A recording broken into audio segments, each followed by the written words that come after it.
আসসালামু আলাইকুম ভিউয়ার্স, আপনারা লাগে আজকে একটা ভর্তার রেসিপি লইয়া আইলাম। ওই দেখো চেং মাছ কুলার মাঝে বাজি লিলাম। মাছটা উল্টাইয়া দিছি, মাছটা ভাজা হয়ে গেছে, এখন তুলে লিলাম। ওই দেখো ছোটো ছোটো শুকনা মরিচে সুন্দর খইরা লাল খইরা বাজি লিমু, 2 কোড়া রসুনও দিলাইলাম।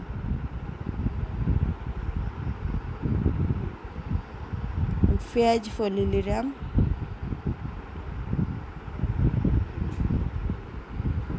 ছোটো ছোটো হইরা ফলছি পেঁয়াজটারে, লবণ দিয়া পেঁয়াজ মাখাই লিলাম।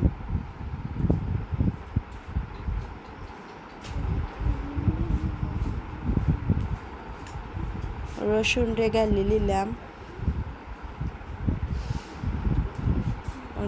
শুকনো মরিচ রে লবণ দেয়া ব্যাঙ্গে গুঁড়া করে লিলাম। ওই দেখো মাখাই লিলাম। এখন বাজা মাছটা দিলাইলাম, সুন্দর করে মাখাই লিলাম। আমার ভর্তার রেসিপিটা কমপ্লিট।